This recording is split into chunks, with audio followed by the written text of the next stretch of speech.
Absolutely, but let's go ahead and get into our next matchup.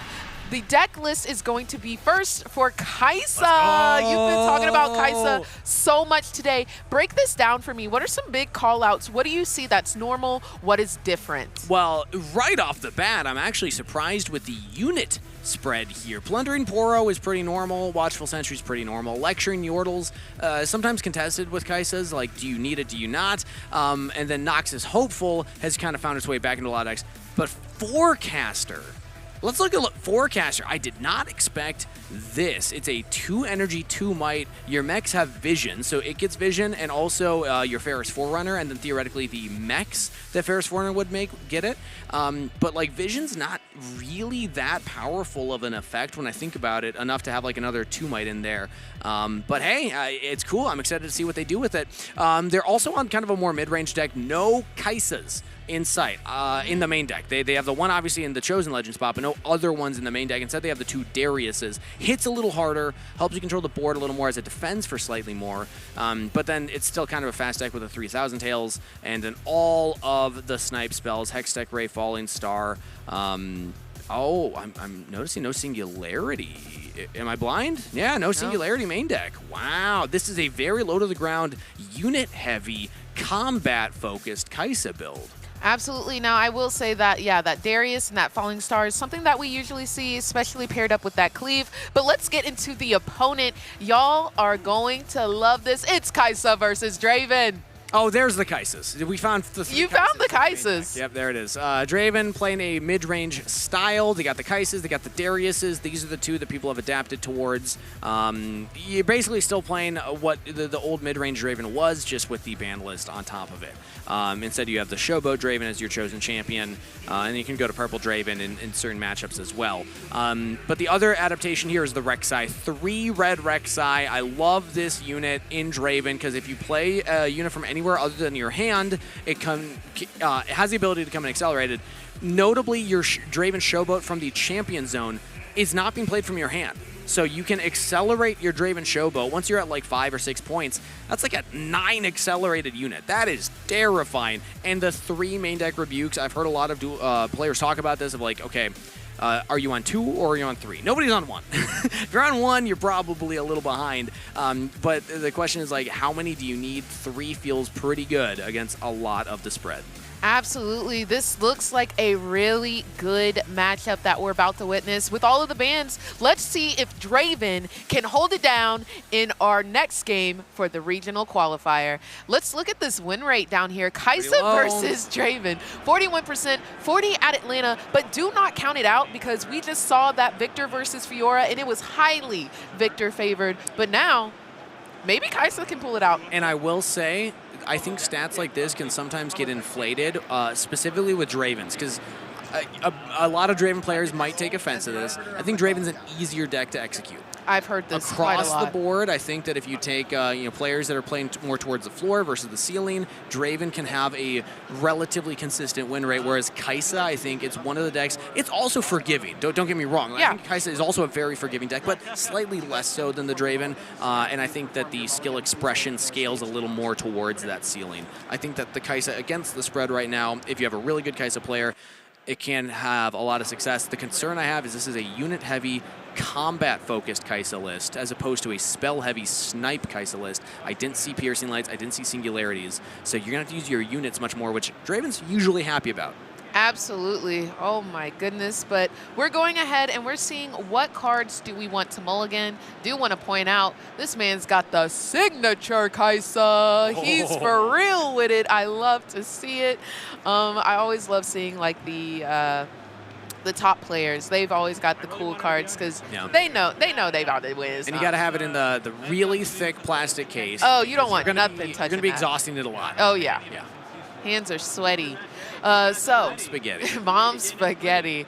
All right, so we've got Zon Warrens for Draven, and we've got the Void Gate, very on theme for Caera. We're getting started here. We see a Fallen Star. We see a Lecturing Yordle in the hands of Frosty, but we're going to go ahead and channel those 3 runes and start with the Lecturing Yordle. Ideal for Caera here. Frosty has a really solid 3 energy turn 1, and Caera did not play anything during turn 1. So no 2-drop, and a Nox is hopeful. This is where the banlist really is felt, because otherwise you just play probably your Draven at this spot. Maybe not against Caera, actually, because you can snipe it, but still, like, this is a really good, solid start for the Caera player, and the Draven's falling slightly behind in the first 2 turns. Didn't have the ideal ramp. Absolutely. So the Lecturing Yordle on the side of Frosty is going to go ahead, go in, score that point, and now we're bringing in the Caera with 3 runes exhausted, and we're going to pass our turn over. Is there a Hextech Ray in Frosty's hand? That's what Caera needs to be thinking about here, because the Void Gate will increase the damage of all spells by 1,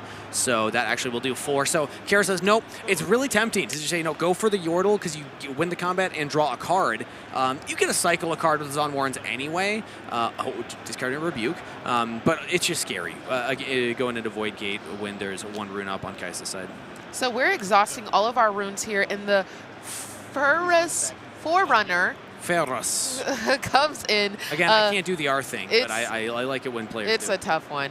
Yeah. But yes, it comes into play here into the base, and we're going to pass our turn. We're readying the Lecturing Yordle, and we're going to see what Frosty has in store for us. Now, notably, the Noxus Hopeful can just stat-wise defend against the Caera, so Frosty will need something in addition to actually clear that if you want to get the Caera to conquer and get the draw power.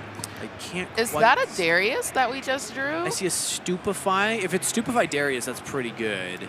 You won't get the draw off the Caera, because if you try and send her in with the Noxus Hopeful, then the Noxus Hopeful's just going to kill her. Actually, Could be a Bellows Breath. I guess, yeah, if you Stupefy, then you could do it. It's a We'll darker see card. Go. There's the Stupefy with 1 rune exhausted, and we're going to draw, and we're moving in that Caera. Oh, of course. Going to trade for the Noxus Hopeful, and yes, Caera is going to go ahead and get that conquer point. Sometimes you just talk yourself in a circle and you forget the obvious lines. Like, oh yeah, the Stupefy also just lowers the might by 1. I always think of it as just like, oh, draw a card. Yeah. But it does help you conquer. And then you get an additional draw of Caera. We get a trigger those on Warren. So this is a lot of cards Frosty's seen in their deck right now. And they're good cards. And we're going to respond with our own Ferrous Forerunner. There you go. Yeah, there we go. And we're good. going to play that straight into the Zon Warrens as well. So we've got quite a bit of cards in hand, and we're passing our turn over to Caera. And I did see that we have a hard bargain in hand. So whenever we get into the spell territory that we don't really like, that can be used to counter. And it's moments like this that Caera, unless there's another Rebuke in hand, might be regretting that choice on the Zon Warrens, because we showed earlier yesterday on the stream, but if you didn't get to catch it, the 2 most played cards, or most represented cards in deck lists, are number 1 Rebuke, number 2 Ferrous Forerunner. And the reason is Ferrous Forerunner, arguably the stat-wise most efficient unit in the game, and then Rebuke just deals with a Ferrous Forerunner. Like, it just bounces it back to hand rather than clearing it. You could deny the hold potentially from Frosty if that was available, but no, Caera instead will just go over to the Void Gate and establish more. All right, so that Ferrous Forerunner is going to go into the Void Gate. Go ahead and score that point, but we're bringing out a second one with 6 runes exhausted, and we're passing our turn over to Frosty. He's going to ready those units and draw his turn, channel the 2 runes, and we're going to see what he plans to do here. Well, so far, it's a little too early to tell because we're only at 4 points. Frosty's halfway there. But so far, it has not seemed like Frosty's had that much difficulty in these combat scenarios. This kind of like unit-heavier Caera list has been scoring. It hasn't been giving Draven any draws. Like, we haven't seen the Draven Glorious Executioner draw once. Which is kind of always the fear when you're against this deck. Is like, oh, they're just going to get resources by going into combat. And is this a second? Okay, we have 4 Ferrous Forerunners on the field. We've got 4 Forerunners on the board. Everybody has 2 at this current point. But what Frosty has done is he has played his second one to the battlefield where the first one is currently occupied. We're then going to pass turn here, and Caera is going to ready those units, ready those runes, and we're going to draw for turn. No way we get another one. I don't remember how many they were playing in there. Oh, there is I Rebuke. see. I see. I see it. Okay, so if we have something along the lines of like Rebuke, I didn't see if Draven was playing the Cleave. I clocked that Caera had 2. I didn't pay attention if Draven had 2. But like Rebuke Cleave could be a really clean way to clear this. Rebuke plus the Spinning Axe, which I don't currently see in hand. I do believe he has one. Okay. If I remember correctly, but we'll see. Yeah, it's tough to see. My mind, they're all shiny cards yeah. at that angle. It's a little tough. I try to give y'all the info when I see it. I do think he's got a Caera in hand. Yeah, and another Ferris Forerunner. He does have a third one. That is do it. Crazy. Do it. Is that a Do it, Ride Caera. the Wind as I well? wanna see it.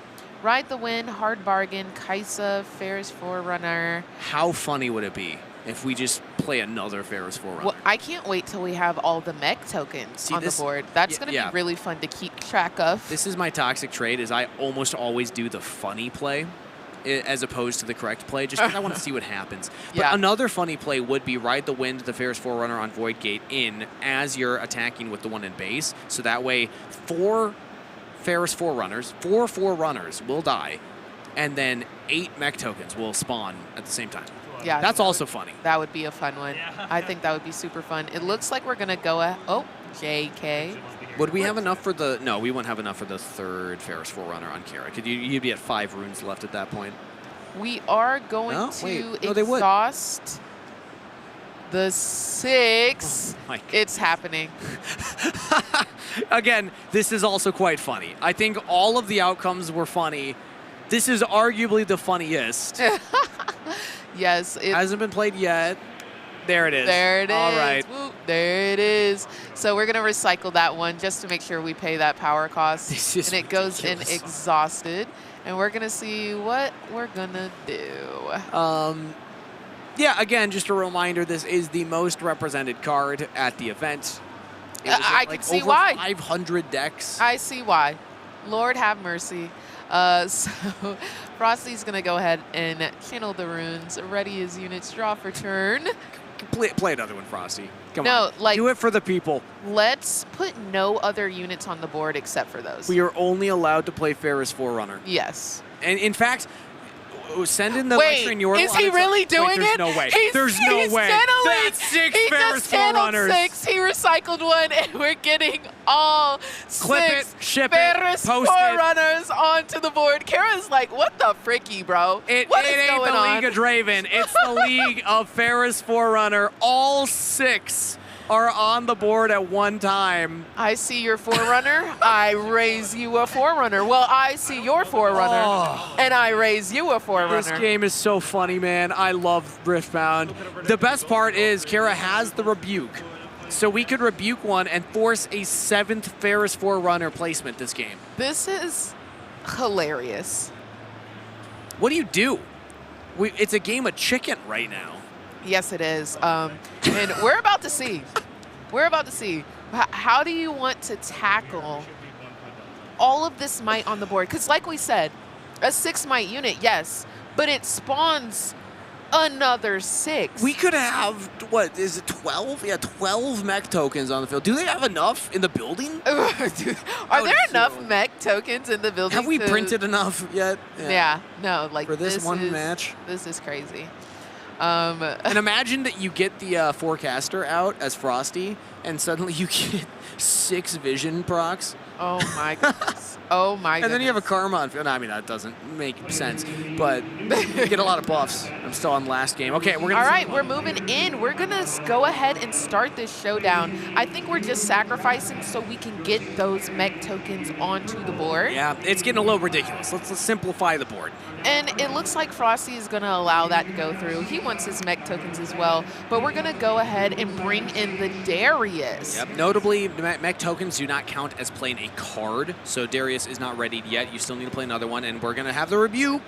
There's the Rebuke. Back to hand. Kind of costly. You got to exhaust those runes. And you got to recycle another one to get that Forerunner on the board. But it does make the Might over here on Zon a little bit more obtainable as we move in that Darius. It's 7 attacking on Darius because he's a 5 Might. But when you play your second card in a turn, he readies and gets +2 Might. So that's 7 attacking on 6. All right, so we are going to exhaust 1 and exhaust our legend to play the Hex Tech Ray. Yep, of course, the Caera, Daughter of the Void legend says you can exhaust the legend to add a power cost that can only be used on a spell activation. So that'll pay for the recycle class of Hextech Ray. Everything will just crash. Everything will crash, and 2 of those mech tokens will be played to Frosty's base. So he does have 4 now because 2 Ferris Forerunners have died. So we've got the score of 5-4 right now.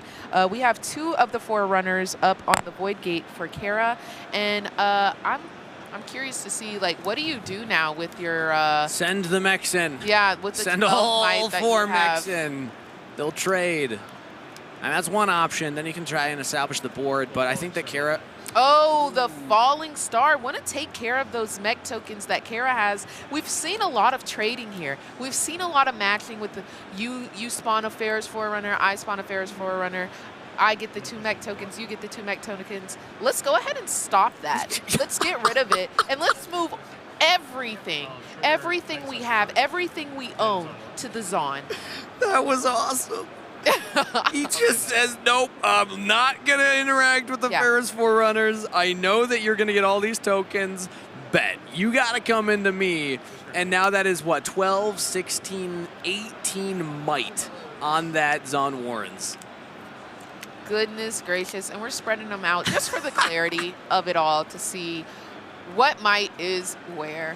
Oh, this is my favorite match. Oh, yeah, there. Of course, okay. yeah. I forgot about the Rebuke Ferris Forerunner.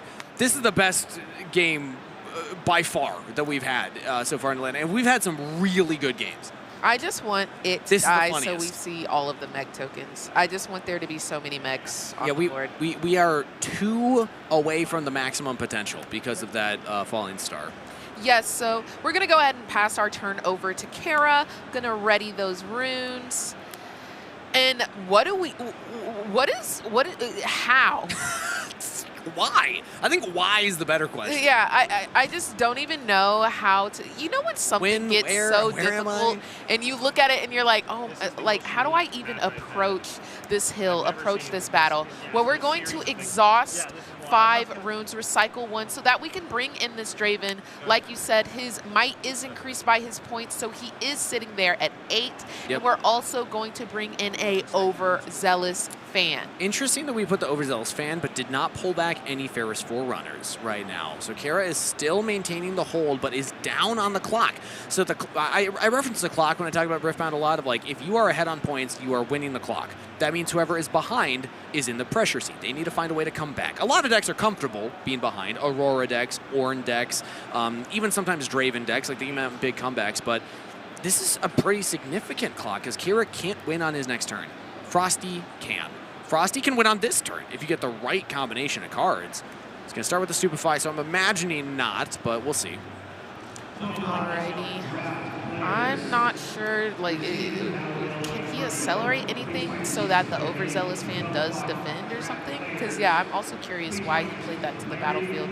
But we're exhausting 2, and we're going to Stupefy twice that Draven that went down, went up to that 8 might.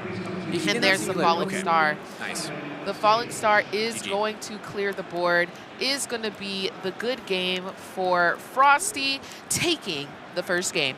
Yeah, Frosty, again, not having the Singularity in the main deck, but Falling Star also does the 6 damage. So you double Stupefy to lower the Draven from 8 to 6. Falling Star, and Caera says, yeah, I don't have the gas. I cannot retake that battlefield. Frosty was inevitably going to hold for the 8th point. So you see the top players do this a lot. They say, if I don't have a line to win, let's just go to the next game. Let's not waste time. Play the clock as a resource as well. So that way you have more time to think on later, more impactful games that actually have a chance of winning. But I just want to go back and just say that we had 6 Ferris Forerunners on the field in a streamed regional match in Atlanta. That was very hilarious. I'm not gonna lie to you. I love to see it, but we're getting into game 2 of this round 10, day 2, and we've got the Candlelit Sanctum for Frosty and the Arena's Greatest for Caera. Arena's Greatest, a really solid card. Draven's playing this one. When you're going first, you just get to that win faster, but also just pairs really well with Draven's Showboat because it gets bigger also earlier in the game. So by that time you play him, even if you just play him on ramp, you're probably going to be at like a 5 might, 6 might by that point. And also has a ideal start with the Pouty Poro. Absolutely. We're exhausting those 2 runes, bringing in the Pouty Pora for Caera, but we're going to respond from Kaisa with the Lecturing Yordle. And a reminder that Caera also went first in game 1, but did not have that turn 1 play. So this is already a better spot to be in, as we're going to go into the Candlelit Sanctum. When we conquer, we can look at the top 2 cards of our deck and either put them back in either order or recycle them. So keep the ones you want, get rid of the ones you don't. I was not able to take a peek-see to see what we're looking at here. I saw one with a lot of color on it, which typically I think is Spinning Axe, and Caera's going to keep both. So happy with them regardless of what they were. All right, so we've got 2 points for Caera, and we're bringing out a Kaisa with all runes exhausted. Now it's turn for Frosty. Let's see how we respond. We're going to end up exhausting one, tapping our legend, and stupefying the Pouty Poro. So notably, the deflect cost adds itself to the cost of the spell that's played. So you can actually use the Kaisa legend to dodge that. Kind of a cool little mechanic shown there from Frosty. And it lowers the might by 1, so Yordle can go into the Candlelit Sanctum, so we can actually trigger said Candlelit Sanctum. And then we're going to exhaust those 2 after getting a point for the Candlelit, and we're going to bring in Noxus Hopeful, who has a reduced cost because of the cards played. Exactly, and still 2 runes up. Really good spot for the Kaisa player to be in, but also good spot for the Draven, because like I had mentioned with the Arena's Greatest, we actually kind of have curve here to play the Draven Showboat and have it be decent might if we want it. Obviously, there's better things we could do, but there's always the option for that. Either way, Kaisa can go in and conquer a 3rd point and then get a draw. Yes, so Kaisa is going into the Arena's Greatest real quick, and I think they were just checking like, oh, what was that card real quick? But we're gonna go in, we're gonna conquer. Caera's gonna get that point, and I think we just drew a Ferris Forerunner, and it's coming straight into play with 5 exhausted, and we're recycling the 6th. All right, conquering, or gonna hold here for another point for Frosty. And the first of 6 Ferris Forerunners is now on the field. Yeah. Yep. Yes. Are we going to see all 6 again? I do not know. But as we're drawing for turn, we pick up a Hextech Ray on the side of Frosty. Now, do we have like a stupefy? Oh, I see a falling star. So we could just hit the Ferris Forerunner before it gets onto the battlefield. Sometimes that feels best, especially if you're not on singularities, because oftentimes you're like, oh, singularity deals with the Forerunner, and then falling star can deal with the tokens. But unless Frosty sides into the singularities, then you don't have that same type of like line that I typically think of with Kaisa. So you see it on the bottom right, singularity, really good card, but Frosty did not have it main decked. So if it's going to be here, it's from the sideboard. I see. Well, in hand, we're going to bring in the Kaisa Chosen Champion and bring back that Noxus Hopeful and the Lecturing Yordle. I will say Caera has 2 Ferris Forerunners in hand. No way. Yes, he does. That's crazy. So that's going to be all 3 there. Also has, I believe I saw his own Hextech Ray. Was I tripping? I had the 3rd card. Sometimes plays it, but very rarely. I think I'm thinking of Frosty's Hextech Ray. Oh, yeah. I saw another card, and I just wanted to update y'all so y'all can keep track if Looks you like a hard want to. bargain. I'm seeing the colors that look. It's really tough when it's like Yeah. on the screen. Yeah. Kind of like what's the color on the top 1/10 of the card? Kind of looks like 2 hard bargains actually on the left side. But either way, Caera's just going to use the resources already on the field to just continue to scale points. And at this point, your Showboat's already at 8 might. Again, that Arena's Greatest accelerates it even more. Yes, and we're going to go ahead and look at those top 2 cards. We're thinking, what do we want to do with those? We're going to... Actually, I think Yeah. So when you recycle them back, you are supposed to shuffle them up. You're not allowed to put them... If you put cards recycle at the bottom of the deck at the same time, not like sequentially one after the other, like let's say a Vi, you can like choose to recycle any number from your discard, but you do them one at a time. Something like this or like a stacked deck, if you put them back at the same time on a resolution, you're supposed to shuffle them up. Got that. Understood. One of those like little mechanics that I did not realize, so I played Ezreal wrong for a very Well, we're going to move our Caera back to base, and the Ferris Forerunner is coming out to play. So 6 exhausted, 1 recycled, and we're bringing out our second one. One more in hand. I think the other card was a Ride the Wind. I think Frosty's jealous right now. He's like, where's mine? Yeah. I want to join the Ferris Forerunner party. Yeah, we want to do this again? Do we really? Do we really want to do I think everybody at home would love to see. If we get 6 Ferris Forerunners, 2 duels in a row, 2 games in a row, that's crazy. Look what's happening. How many? That's 7? That's 5. I think it's a singular. We're recycling one. I'm imagining a singular Thousand Tail. Oh! I also was off on the count. You're right, it was 6. So we're going to use the Caera, and the Singularity does come in from the side, a very efficient use of it, because we also had the Falling Star in hand. And again, this is in this matchup. That's why I think Singularity is such a good card. I was surprised Frosty was not main decking it, but it's the type of card that you want at some point.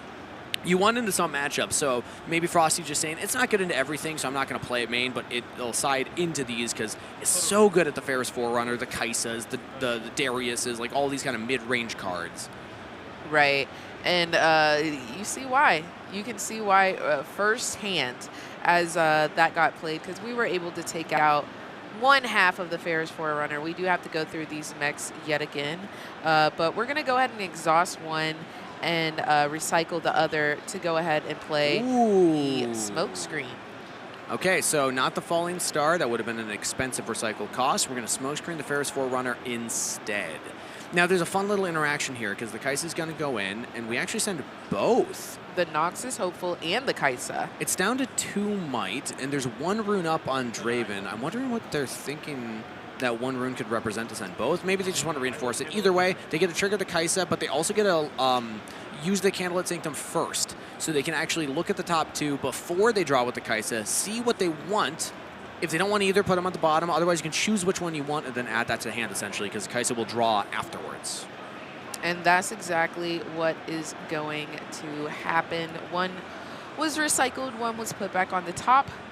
And we're just making a mental note here as we draw for the Caesa. Love how Frosty really pointed that out. Yep. The board state is very clear here. Ooh. The Lecturing Yordle is going to move in, go in exhausted, and we're passing our turn over to Caera. So one of the reasons that the Caesa player might do this, rather than getting the guaranteed point to catch up, you're going to give a free draw to Caera, because he has to send a mech token in to get a point on the Arena's Greatest anyway. So Frosty's playing a slower game, saying, I'm not going to race for points. I'm instead going to race for resources. I'm going to try and trade up. I have spells that will deal with 2 threats at once. It's a 1-for-2 trade. Things like Falling Star, things like Singularity. The way that I lose this game is that if I give my opponent too many resources to play with. And Caera currently has a lot to play with in hand, but Frosty doesn't want to give more as Caera makes the first move. The first move does go in, and we're going to respond with the Hex Tech Ray to get rid of that mech token. He did only send in 2, so let's see how we want to play the rest of this showdown. It's awkward. I mean, first off, the Lecturing Yordle has tank anyway. It's the only thing that the singular mech token can kill. You have things like Cleave, you have things like the Spinning Axe that can try and get over, because you would ideally like to kill this Caesa as well. Well, look at that. The Cleave is going to come out. We're going to exhaust that 1 rune to Cleave, and we're going to end up trading the Caesa and the Lecturing Yordle. Nox is Hopeful does still stand, but look what we have. We have 2 more mech tokens that we want to go in for, and we're going to trade 1 for the Nox is Hopeful and collect that point. Yeah, so Frosty, again, is on a unit-heavy Caesa list. Maybe some of those came out in the sideboarding process for the Singularities and potentially other spells. But a reminder that, like, a lot of times you think of saving your resources as the Caesa. Instead, this Caesa player is saying, nope, my units are the resource to clear out these mech tokens. The 1 Hextech Ray helps as well. But now that Falling Star doesn't get quite as much value depending on what Caera plays next. Well, looking at it, Caera is going to bring in that 3rd and final Ferris Runner. All right, Frosty's 0 for 3 on the Ferris Runner in game 2. Let's see if he's able to get one established here. Caera will not win in 1 turn. You can hold for a point. You can conquer a point. Actually, no, now they say that. Yes, he's at 6. Caera can win in a turn. That is pressure for Frosty. You have to deal with at least one of these 2. Hextech Ray will help. We are going to Hex Tech Ray, get rid of that mech token. All right, that theoretically slows the clock. Caera is on the Kaisas and the Dariuses, so there's always the ability to get in there fast. Also, even like the red Rek'Sai, that's another accelerate unit. Plus, you can accelerate the Draven, so... Boom, and there his own Forerunner ideal. comes out, the 6 exhausted recycled 1, and we are going to Forerunner for Forerunner. Yeah, and I think we already saw the Caera in... Caera had the Kaisa in hand. Again, there's, what, one Darius has already been played, so there's 8 with 3 Kaisas, 3 Rek'Sais, and 2 Dariuses, depending on what came out in the sideboard. You have to imagine that there's something here, and there's a Darius. Now you just need to play one more card to ready the Darius, and then that is GG, game 2 to Caera. All right, let's see. We do have resources available. There's the 2. We're going to do the overzealous fan. Go in, boop, bop, beep, bop. 8 points to Caera. Taking game 2. We're going to game 3. Yeah, Frosty with 1 rune up. That's not enough for Kaisa to stop a 7 might unit going in to an open battlefield. Caera will bring us to game 3, and it's Treasure Hoard versus Arena's Greatest on Frosty's side. I love Arena's Greatest in Kaisa. I wanted to see, I didn't catch it during the deck breakdown, but I actually play Arena's Greatest on Kaisa as well for when you're going first, and I had other Kaisa players be like, interesting, like what's the reason for it? The reason for it's your deck's fast. Like, you can just get in there, control the field with low-cost spells early game, control mid-game with Singularity, and as long as you just have, like, your little 2-might units, then you're just scoring points and you can win fast. I actually really like this. Absolutely. As we go through and see what we're mulliganing, I do see the spinning axes for Draven. I see the Ride the Wind, and... oh, I wasn't able to see that last card, but it looks like we're ready to get started here. We're going to go ahead and channel those runes, and we're going to plop down that... Watchful Sentry. I couldn't. It was upside down card. for me. It's a, and they're. I think that's one of the glossy ones. The glossy ones are tough. Yeah. Because it's just darker in general, and then also there's a tiny bit of glare there. So Watchful Sentry, really efficient 2 energy cost unit. It is checked by the Pouty Pora. So the danger of this is, like, especially in this specific matchup, typically you're like, oh sweet, I score a point off it, and then I draw a card when it dies. Well, Draven also draws a card if it conquers. Or beats you in combat, sorry, I should say. So Pouty Poro already checks this. Let's see if Frosty takes that into consideration. No, it's just going to be a Kaisa. So we're just kind of saying, yep, I score a point, then you'll score a point, you'll kill my unit, we'll both draw, but I will establish a Kaisa on the field for the next turn. Alrighty, so we're going ahead and drawing, and we're moving the Pouty Poro in immediately. We're going to kill that unit. We are going to draw, and like you said, Draven's going to draw as well. Mm-hmm. All right, we exhaust 1, and we're playing Stack Deck. Everyone's favorite card when going up against Draven. Yes, yes, yes. Do you see what's in hand? It gives you so many options. Do you see what's in hand? Also your favorite card. I'm gonna assume a Ferris It sure was. You're so much better at seeing these than I am. I swear I'm like, my eyes don't recognize what's going on. I'm just like trying to make sure everyone at home can see. So, you know, what's in hand is such valuable information because you can try and get the logic of what's happening. Noxus Hopeful is going to go ahead and come out. We've got 2 runes still up for Caera, and we're passing over to Frosty. Let's see what happens. 2 runes is scary. It can be a spinning axe. It can be a rebuke. Well, speaking of spinning axes, Yep. why don't we go ahead and exhaust 2 to bring out the spinning axe for the Pouty Poro. After Frosty brought that Kaisa in, now we're in a little bit of trouble. This is not ideal for the Kaisa. I mean, you can really easily set up crashes.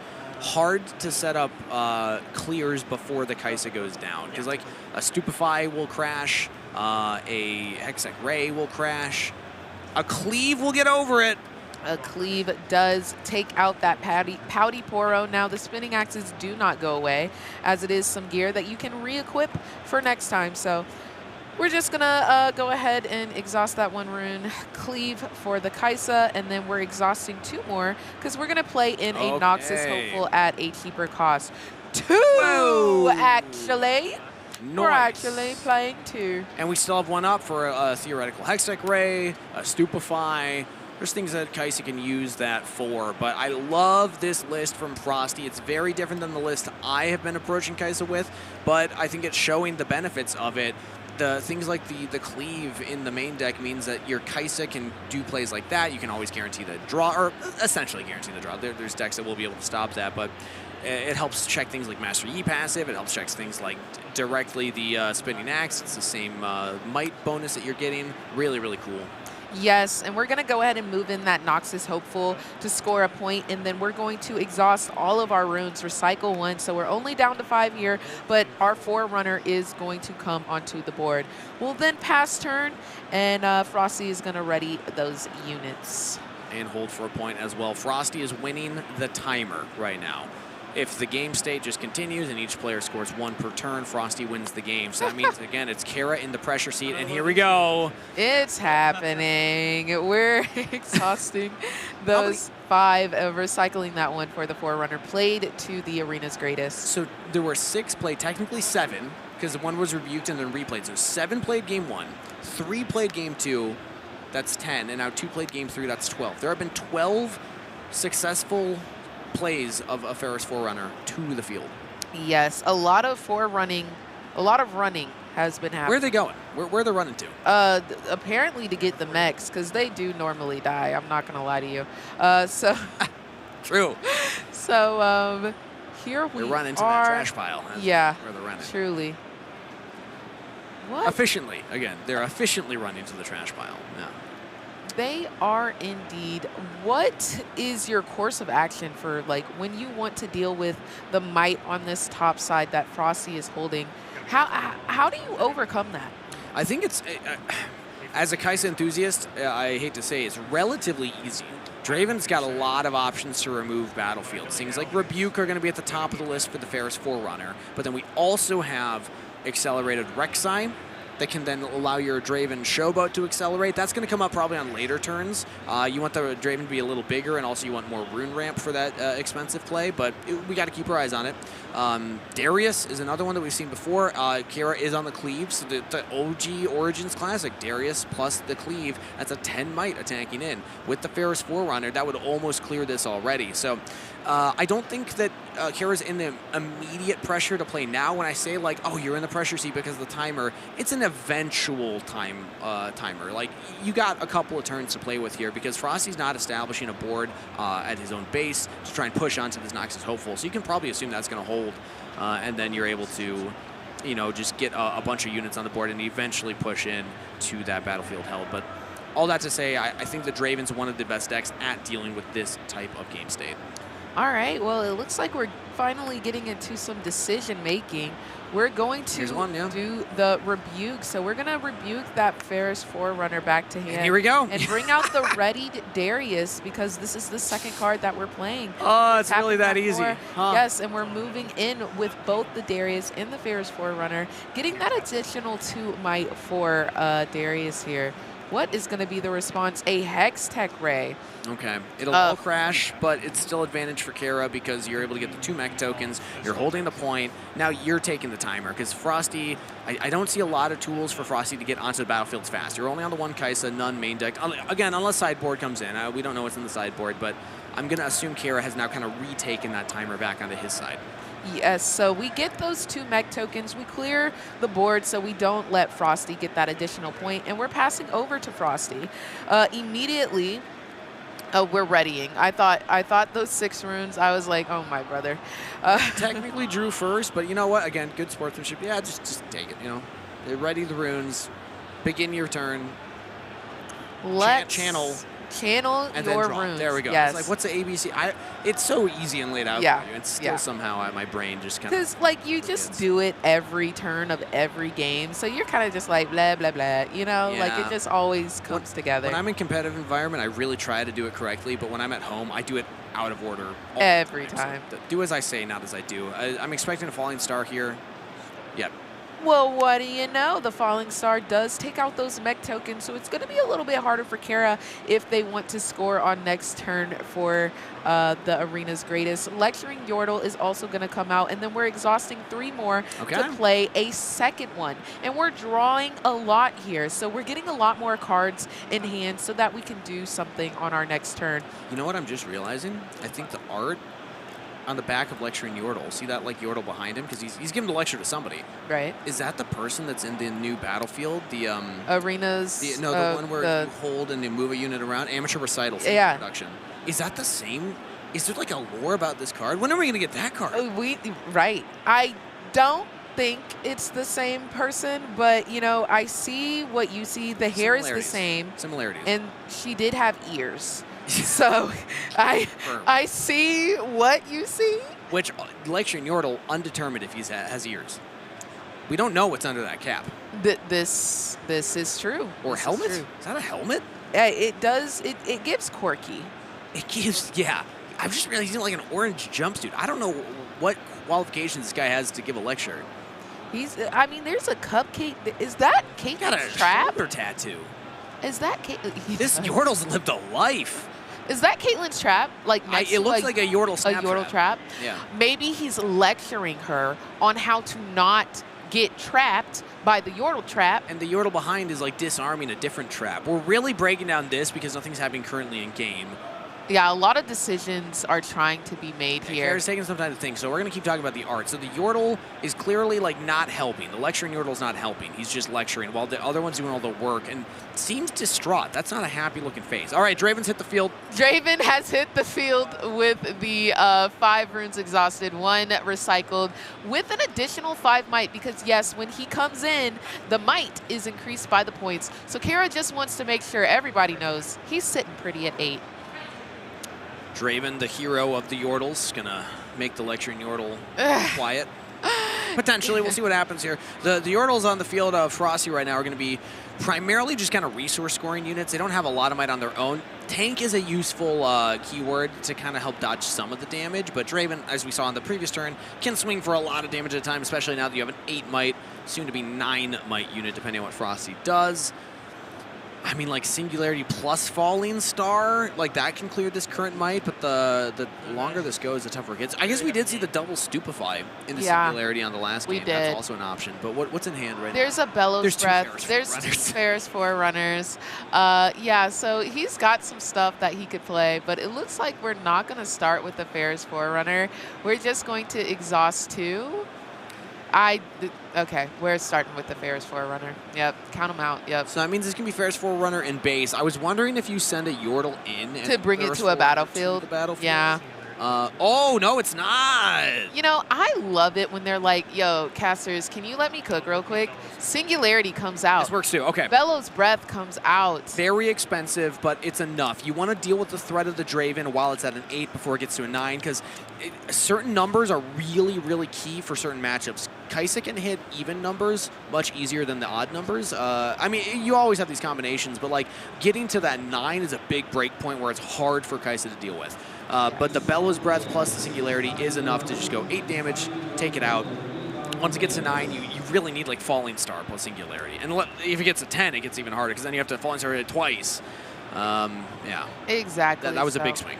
It was a big swing. Oh, a big swing, but also a big score because now we've got 2 additional points for Frosty. Those Lecturing Yordles are lecturing their way to victory right now. I thought Draven was going to deal with them. They are still lecturing. Yeah, I mean, you can't really like showboat your way from a professor, man. Sometimes they just got to school you. That's a good point. He's also a showboat. Yes, literally. Draven showboat. There's showboat versus lecture, which is more powerful. I think we got our answer. As Caera's now in a tough spot, you have to clear at least one of these. Has a lot of accelerate units. Can Frosty check this on the attack? I'm trying to think. It'd be like a Hextech Ray, maybe double Stupefy. Don't even know if he has that in hand right now. Stupefy plus Hextech Ray. You need a combination, I think, with 2 runes as Caera right now. And with 2 runes, we're thinking might just have to let this Lecturing Yordle go. I'm trying to remember what was in hand. It's 2 Ferris. Oh, we see a Bellows Breath. So you can Bellows Breath. Yeah, you can repeat Bellows Breath to crash, but that deramps 2. But it denies 2 draws from the Draven. It is checked by a cleave or by a spinning axe. So I think that's what Frosty was kind of thinking about. Was like, do I do it? Caera's got answers, and there's one of them. And there's the cleave. So with that, the Lecturing Yordle is going to go home. The lecture has ended, and we're going to score a point for Caera. Now, it's not ideal, but it's not dire because Frosty will hold for a point and still has the Ferris Forerunner in hand. So you deramped a bunch, but you forced out the cleave. So now they don't have that to play on the next turn, and you can just try and reinforce and hold. Kind of reinforce and hope, I guess is the actual answer. Or this. Oh, GG, that works too. The Darius. Wow, wow, wow. Frosty is taking that victory, going 10-0, baby. Lord have mercy. What a wonderful, wonderful game. Kai'Sa's doing it. An undefeated Caera. I was thinking you'd try and find a way to hold, but no, Frosty is playing a very mid-range unit intense Caera list. I actually want to hear. You don't have Watcher. I was like, but I know you have a Forerunner. I love hearing the players talk. I was like, if you have Forerunner removal spell, and then you remove the Caera and establish, I have like 2-drop Stolen and... So like after your last turn, I was like, he doesn't have an accelerate unit, I think I've got it. If I stall And then you showed me the Caera. I'm like, that's the only one you have. If I stall establish Caera, Yeah. I lose to removal spell Forerunner. Yeah. I have no minions left in my hand. This game is so fun, man. Oh my gosh. That was love to see awesome. it. That was awesome. I love taking those little moments to hear the players talk with each other because especially at the 8-0, like these are really good players. Like the way they approach the game is much more advanced than the way I approach the game. Yes, and it sounded like Caera may have misplayed there. He was like, dang it. He didn't say dang it, but he said dang it. He found maybe that he had like an out there. Yeah. He said that he could have maybe accelerated Caera Yeah. here. Well, didn't have rather the than minions. accelerating, he could just play the Caera Falling Star to clear the 2 Yordles and then, like, you know, play for a longer game. But feeling confident to go and get the 2 draws, like, it's so enticing as the Draven to be like, oh, look at the value of that. But then you don't have the 2 runes up because you're going to have to use the cleave. That means you don't have something else on your turn. Oh, what a game. What a game. And Frosty said it best. After that victory, he said Riftbound is so fun, man. Because, yes, there's all of these pieces of the puzzles. You got to figure out how you want to put them together because they can be put together so many different ways. It's not checkers, baby. It's chess. He said it himself. Riftbound's fun. I want to hear from the man himself. Let's send it over for an interview. Thanks so much, y'all. I'm joined by the Caera to be talking about right now. Frosty himself, 10-0 now, progressing 3 more rounds to go. And we were kind of talking a little bit, vamping it up. Obviously, the energy, winning that match, drawing that cheap spell right at the end to get that Darius play so you could get to that last point after baiting out the cleave from your opponent, which means he didn't have 2 up to play Rebuke that could have saved him there. How does it feel? I'm shaking. I never thought I'd get this far. And being EXO at this stage and sitting next to a lot of friends at the top tables, this is incredible. It's an awesome experience. That's incredible. So speaking of that, why do you think you weren't going to make that far? Caera is a legend that I feel like we keep talking about, but we haven't seen make a top 8 appearance at all during the Spirit Forge season, and you're this close. Yeah. But why did you think that way? Yeah, so I was on Ezreal for all of set 2. I switched from Caera in set 1 to set 2, and I sleeved the deck on Sunday. I took a list from a friend, modified it a little bit, brought it here on Friday, and went 3-3 on the pre-Rift event. And then chatting with Alan ZQ and Randy, they gave me some recommendations, made those changes, and a couple additional changes flavored for my own personal style. And it seems to be doing pretty well. You were telling me your record yesterday. Yeah. Or not yesterday, sorry, in the pre-regional. Yeah. 3-3? Yeah. You're 10-0, my friend. It's very surreal. It's I'm very surprised to have made it this far. Very, very appreciative. This has been an incredible experience, like a ton of fun the whole time. Absolutely, and you're this close. You're genuinely this close to maybe being in the top 8 at the Atlanta Regional Qualifier to top off the Spirit Forge season. I want to go back to a more fun question. Were you both counting how many Ferris Forerunners hit the board across that entire match? The fact that all the full playsets came out in that first game was crazy. Mechs were literally flying around. Yeah, so there's an edge in the matchup if you have Foreigner first, typically. Yeah. With some exception. Like, there was an opportunity for me to play one, and it was just higher EV, I think, to play something different. But we were like, as soon as he played another and I played it, like, we were laughing about it, like, quite a bit. So I'm looking forward to playing him later and, like, seeing how our records go after we continue to play each other. Absolutely. You said matchups. I wanted to let you know ahead of time. Kai'Sa's matchup percentage, win percentage, going against Ravens is actually only about 43, 44% of comparatively to Lil. And so far in this tournament, and once again, this is now 2 rounds in a row where the underdog has taken the victory. I'm surprised I've defeated all 3 Dravens I've paired into. Day 1, I faced a unique deck every game, and then I somehow have bested all 3 Dravens that I've played into. Today, I've only played Draven.